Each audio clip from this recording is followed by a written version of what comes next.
30/1, 18.32, kejadian ini tepatnya pada tahun 2016. Aku, Jeffrey, dan Haris adalah teman dekat sewaktu sekolah. Tapi setelah kelulusan sekolah kami berpisah karena si Haris harus ikut bibinya di kota M untuk melanjutkan studinya, sementara aku masih tetap tinggal di kotaku sendiri. Waktu itu aku sedang asyik scroll-scroll beranda Facebookku dan tidak sengaja aku melihat postingan dari Haris yang sedang berada di gunung. Aku coba stalking album fotonya, ternyata Haris sering banget mendaki gunung. Melihat itu aku coba menghubungi Haris melalui Messenger untuk bertanya kabar, di sisi lain aku juga ingin menyambung tali silaturahmi sama Haris.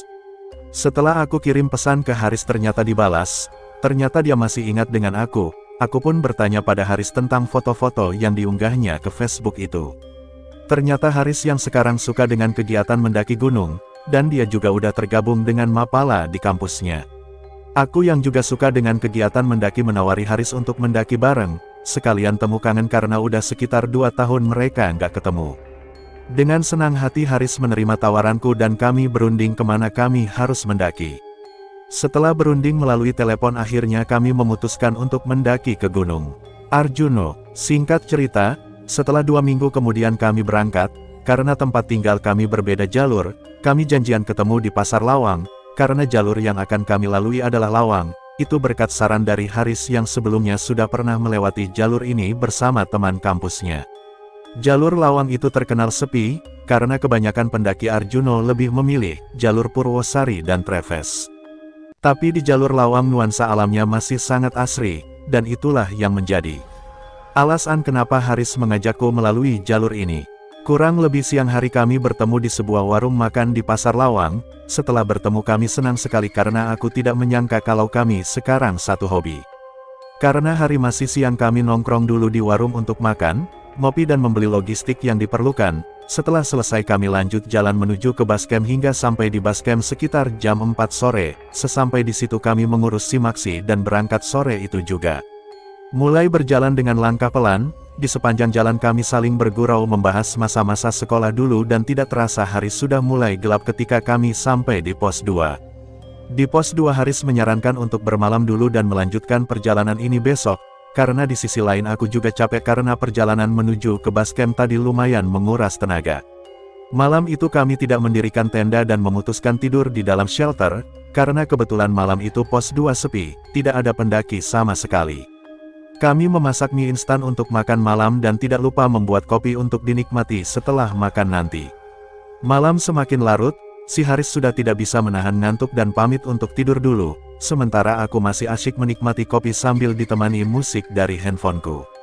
Tidak lama kemudian aku pun juga merasa ngantuk, kumatikan rokok dan handphoneku dan tidur di sebelah Haris. Ketika aku sedang tertidur lelap tiba-tiba aku terbangun karena udara dingin merasuk ke tubuhku. Pantas saja, ternyata malam itu sleeping bagku terbuka sebagian. Aku pun duduk dan membenarkan sleeping bagku. Ketika aku sedang sibuk membenarkan sleeping bag aku dikejutkan oleh seekor anjing berwarna hitam yang sedang duduk tepat di tengah-tengah pintu shelter dan anjing itu terlihat menyeramkan. Karena panik aku membangunkan Haris. 30/1, 18.32, Riz bangun Riz. Ada apa Jeff? Tanya Haris terbangun. Lalu aku memberitahu Haris. Ada anjing Riz. Di mana ada anjing? Jawab Haris yang masih ngantuk. Nah pada saat aku membangunkan Haris, kan otomatis pandanganku yang tadinya melihat ke arah anjing pindah ke arah Haris. Ketika aku berbalik pandangan ke arah anjing yang tadi kulihat dan akan kuberitahu kepada Haris, tiba-tiba anjing hitam yang tadi kulihat itu sudah tidak ada. Aku pun heran, lalu Haris bertanya padaku, "Mana anjingnya Jeff?" "Loh tadi di situ," jawabku dengan heran. "Ya udah biarin aja mungkin itu anjing hutan, ya udah tidur lagi aja," jawab Haris yang masih ngantuk. Dengan perasaan sedikit takut dan was-was aku pun kembali tidur sambil sesekali melihat ke arah pintu yang tadi terdapat seekor anjing. Sebelum terlelap tidur aku sempat mendengar ada suara langkah kaki pendaki yang sedang lewat di sebelah shelter, tapi aku mengabaikannya dan berpikir, kali aja itu pendaki yang sedang naik. Pagi pun tiba, sekitar jam 6 pagi Haris membangunkanku. Setelah bangun-bangun, kami membuat sarapan untuk mengisi tenaga karena abis ini kami akan melanjutkan perjalanan. Setelah selesai sarapan kami berkemas dan melanjutkan perjalanan hingga sampai di pos 3 sekitar jam 11 siang. Di pos 3 kami istirahat lumayan lama, Karena perjalanan dari pos 2 ke pos 3 tadi lumayan menguras tenaga dan setelah kurang lebih 30 menit kemudian kami lanjut berjalan. Ketika sedang berjalan meninggalkan pos 3 tepatnya di sela-sela hutan pinus, aku sempat melihat ada anjing hitam yang sedang duduk melihat ke arah kami. Aku pun berpikir, apakah itu anjing yang semalam kulihat? Melihat itu aku memberitahu Haris. Riz, lihat itu ada anjing. Biarin aja, anjing hitam itu. Jawab Haris dengan tenang. Aku pun mengabaikannya tapi dalam hati aku berkata, kok ada ya anjing hidup di hutan, memangnya mau makan apa di hutan gini? Tidak lama mereka berjalan, sekitar 10 menit kemudian, aku melihat anjing itu lagi di sela-sela semak. Aku pun bilang lagi kepada Haris, Riz, itu Kik anjing yang tadi. Lagi cari makan mungkin itu. Jawab Haris tenang. Anehnya di sepanjang perjalanan aku terus melihat anjing itu mengikuti perjalanan kami dan mengawasi kami, seakan-akan ada sesuatu di dalam diri kami sehingga anjing itu terus mengikuti. Aku sudah merasa takut waktu itu, tapi melihat Haris yang tenang-tenang aja aku pun mencoba untuk ikut tenang. Tidak terasa sampailah kami di sebuah area yang dinamakan Alas Gombes ketika matahari sudah akan tenggelam. Di Gombes terlihat ada beberapa rombongan yang sedang ngecamp dan aku merasa sedikit lega, syukurlah kami bisa bertemu rombongan lainnya, karena sejujurnya setelah melihat seekor anjing tadi aku sedikit ketakutan. Kami menyapa rombongan pendaki lain itu dan berniat bermalam di situ, lalu kami mendirikan tenda di dekat rombongan pendaki lain itu. Setelah selesai mendirikan tenda kami saling mengobrol dengan rombongan lain itu dan berencana ikut gabung summit besok.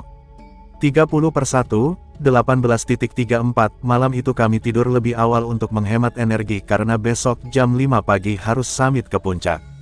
Pagi pun tiba, sekitar jam 5 pagi kami dan semua rombongan yang ada di situ bangun. Setelah bangun kami mempersiapkan bekal masing-masing untuk ke puncak, dan sekitar jam setengah 6 pagi kami semua mulai berjalan. Jalanku waktu itu sangat lambat, karena jujur waktu itu aku benar-benar kelelahan hingga akhirnya sampai di puncak sekitar jam setengah 10. Di puncak kami sangatlah senang, dan di puncak Haris sempat membuat kopi juga, karena waktu itu si Haris sempat membawa kompor dan nestingnya. Kami santai-santai, ngopi-ngopi, hingga tidak terasa ternyata waktu sudah menunjukkan jam setengah 1 siang, dan tanpa disadari ternyata rombongan pendaki yang tadi jalan bareng sudah tidak ada di puncak, alias udah turun duluan. Kami pun bergegas turun dan kembali ke tempat camp tadi di Alas Gombes. Setelah sampai di tempat camp ternyata kondisinya udah sepi, dan rombongan yang tadi bareng itu udah gak ada, mungkin udah turun, tapi tidak lama kemudian ada rombongan pendaki lain yang baru naik dan akan ke camp di situ. Karena sangat kelelahan aku menyerahkan kepada Haris untuk nginep semalam, lagi di Alas Gombes, dan di sisi lain waktu sudah menunjukkan jam 3 sore, jadi nanggung kalau turun sekarang, mending besok aja sekalian sampai bawah langsung pulang, lagian waktu itu kan ada rombongan lain, jadi setidaknya kami ada temannya. Karena merasa dirinya juga sedikit kelelahan si Haris setuju dan akhirnya memutuskan untuk camp semalam lagi di situ. Disinilah awal aku mengalami kejadian yang sebelumnya belum pernah kualami. Ketika malam hari, sekitar jam 10, ketika semua pendaki sudah tertidur. Waktu itu aku sedang asyik nongkrong sambil ngobrol dengan Haris di depan tenda, tiba-tiba samar-samar aku mendengar ada suara tangisan merdu seorang wanita. Awalnya aku mengira mungkin itu suara dari rombongan pendaki sebelah, karena di rombongan itu ada ceweknya satu. Lalu aku meminta Haris yang tadinya bicara untuk diam sebentar dan aku coba mendengarkan lebih jelas lagi suara tangisan itu, tapi setelah aku mendengarkan, lebih jelas lagi ternyata sumber suara itu bukan berasal dari tenda sebelah, melainkan dari arah lembah. Aku pun bilang pada Haris, Riz, dengar sesuatu gak? Dengar apa Jeff? Jangan nakut-nakitun lah. Jawab Haris sedikit panik. Melihat Haris yang tidak mendengar suara itu aku pun tidak bilang tentang suara tangisan itu, dengan tujuan agar Haris tidak takut, lalu kuajak Haris untuk masuk tenda dan bergegas untuk tidur. Jujur waktu itu aku benar-benar merinding. Ketika kami sedang tidur, kira-kira sepertiga malam aku terbangun karena kebelet pipis, lalu aku buru-buru keluar tenda dan berjalan ke belakang tenda yang kebetulan tidak jauh dari tendaku itu ada pohon pinus. Seketika itu aku lupa dengan suara tangisan yang semalam ku dengar, ya karena waktu itu aku masih sangat ngantuk, tapi ketika aku sedang pipis, tiba-tiba aku ingat suara tangisan yang tadi. Mengingat itu aku cepat-cepat selesaikan pipisku. Setelah selesai pipis tiba-tiba aku melihat dari kejauhan ada wanita paruh baya sedang berjalan ke arahku.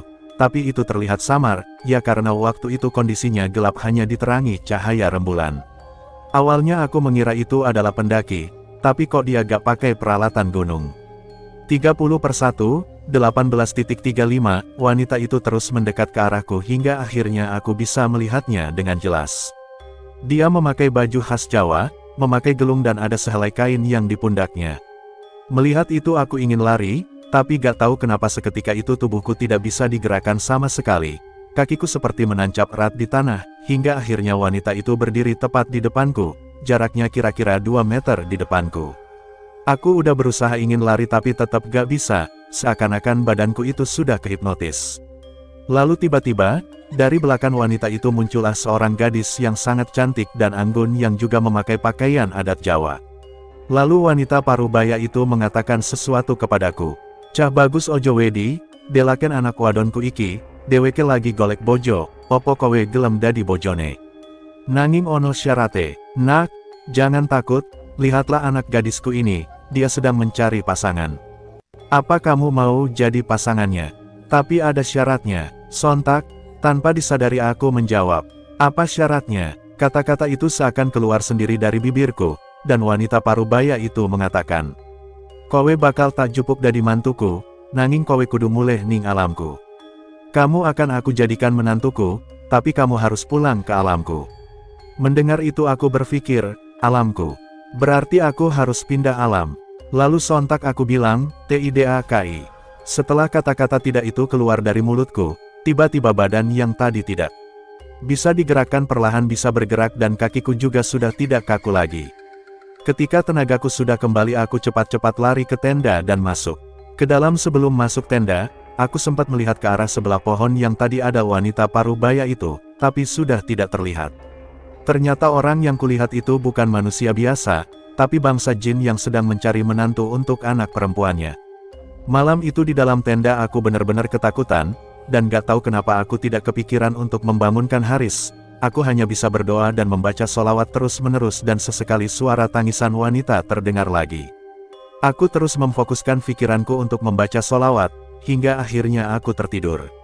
Tapi kejadian mistis ini belum selesai sampai di sini. Jadi waktu itu seakan-akan kami ditahan agar tidak pulang dari gunung ini. Keesokan harinya kami bangun karena mendengar suara anjing menggonggong sangat keras banget dari sebelah tenda. Tapi kami berdua benar-benar terkejut setelah bangun dan melihat jam yang sudah menunjukkan jam 4 sore. Ternyata waktu itu aku dan Haris tidur seharian penuh. Awalnya aku mengira ini jam 4 pagi, tapi setelah kulihat keluar ternyata ini memang benar-benar jam 4 sore. Haris yang tidak tahu apa-apa juga merasa heran, kok bisa tidur seharian. Setelah melihat waktu memang sudah jam 4 sore kami bergegas mengemasi barang-barang dan akan turun sore itu juga. Sore itu kondisi tempat kami ngecamp terlihat sepi, mungkin rombongan sebelah semalam udah turun terlebih dulu. Ketika sedang sibuk beres-beres sesekali aku melihat ke arah wanita yang semalam kutemui dan ketika aku melihat ke arah itu bulu kudukku langsung berdiri. Sebenarnya waktu itu aku ingin bilang kepada Haris tentang apa yang kulihat semalam tapi tidak jadi, aku hanya bilang. 30/1/18:35 ini udah gak beres Riz. Sekarang kita cepat-cepat turun dan harus sampai di bawah sore ini. Aku ingin cepat-cepat sampai di bawah sebelum malam, karena aku takut kejadian semalam akan terulang lagi. Mulai berjalan turun, dan waktu itu jalan kami cepat banget. Di tengah-tengah perjalanan menuju pos 3 tiba-tiba kakinya Haris kram, aku yang tadi berjalan di depan balik untuk memberi pertolongan kepada Haris. Aku berniat memijat kakinya Haris yang sedang kram itu. Ketika aku pegang kakinya Haris aku benar-benar kaget, karena di dalam celana yang dipakai Haris itu aku merasakan ada jari-jari tangan yang seakan memegang erat kakinya Haris. Sontak aku melepaskan tanganku yang tadinya memegang kakinya Haris sambil nyebut, astagfirullah. Melihatku yang sedang kaget Haris bertanya, kenapa Jeff? GPP Riz aku hampir kepeleset. Jawabku sambil berbohong. Aku tidak mengatakan tentang apa yang kurasakan waktu itu karena aku berpikir ini adalah halusinasiku saja karena efek tadi berjalan sangat cepat.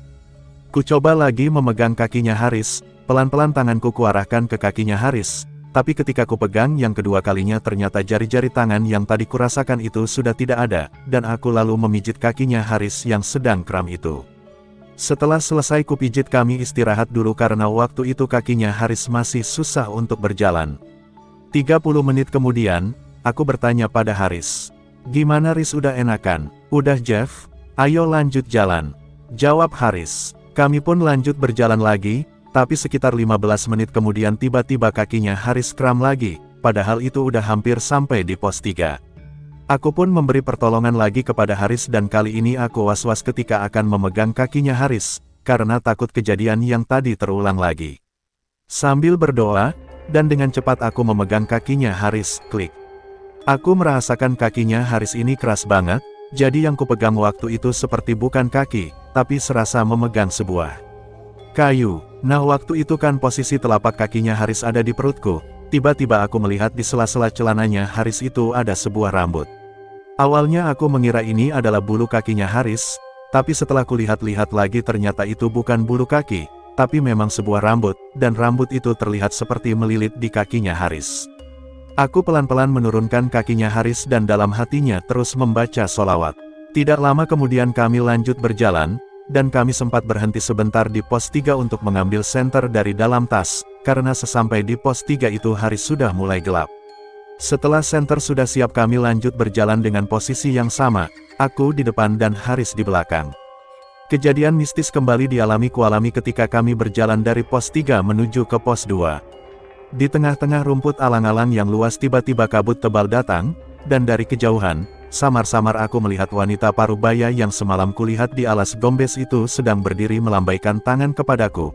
Baju yang dipakainya masih sama persis, tapi kali ini wanita itu didampingi oleh banyak orang di sekelilingnya, seakan mengajakku untuk berjalan ke arahnya. Seketika itu aku seperti kehipnotis lagi, dan tanpa disadari jalanku berbelok ke arah wanita itu, tapi melihat jalanku yang berbelok, dari belakang Haris menahanku sambil bilang, "Jeff, kamu mau kemana?" "Jalannya ke sini." 30/1/18.36 Mendengar perkataan si Haris, tiba-tiba aku sadar dan menoleh ke arah Haris, lalu aku melihat lagi ke arah wanita yang tadi kulihat ternyata tidak ada, yang ada hanyalah kabut tebal yang menyelimuti perjalanan kami. Karena aku tidak menjawab, Haris bertanya lagi, "Jeff? Ingat Jeff, nyebut, kamu kenapa?" Baru aku menjawab, "Udah Riz, yang penting sekarang kita harus cepat-cepat sampai di bawah, nanti aku ceritain semua." Mendengar jawabanku Haris pun merinding, dia sudah mengira kalau aku melihat sesuatu yang nggak logis. Kami lalu lanjut berjalan turun dan sesekali berlari, mungkin lari adalah hal yang salah ketika turun gunung, tapi waktu itu kami ingin segera sampai di bawah. Singkat cerita sekitar jam 7 malam kami sampai di base camp, dan di base camp kami bertemu dengan pendaki yang kemarin ngecamp bareng di alas gombes. Pendaki itu bertanya pada kami berdua, "Loh Mas, tak kira udah turun duluan lo, ternyata baru sampai di sini." Mendengar pertanyaan dari pendaki lain itu aku dan Haris heran, kemudian Haris bertanya balik, "Memangnya sampean tadi turun jam berapa?" "Abis dari puncak kami langsung turun sekitar jam 12 siang. Jawab pendaki lain, "Lo apa gak ngeliat tenda saya di gombes?" Tanya Haris, "Gak ada tenda Mas, tak kirain sampeyan udah turun duluan tadi siang." Jawab pendaki lain. Mendengar pernyataan dari pendaki itu aku dan Haris saling menatap heran, lalu ku bilang pada pendaki lain itu dengan berbohong, "Oh iya, kami sempat istirahat dan tidur di pos 2 tadi Mas." Lalu kami berdua pamit turun duluan dari base camp, dan malam itu aku menginap di rumahnya Haris. Setelah sampai di rumah Haris bertanya padaku tentang apa yang kulihat selama di gunung Arjuno, lalu aku bercerita semua tentang apa yang kulihat selama berada di gunung Arjuno waktu itu, terlebih tentang wanita parubaya yang sempat menawariku menjadi menantunya. Ketika sedang asyik bercerita tiba-tiba aku ingat sesuatu, kalau sore itu kami terbangun gara-gara mendengar suara anjing, tapi waktu itu aku dan Haris tidak melihat ada anjing sama sekali.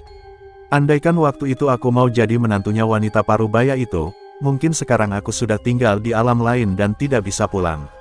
Pendakian ini menjadi pendakian yang tidak akan terlupakan bagiku, dan sampai sekarang aku tidak berani lagi mendaki ke gunung Arjuno dan gunung-gunung angker lainnya. Selesai.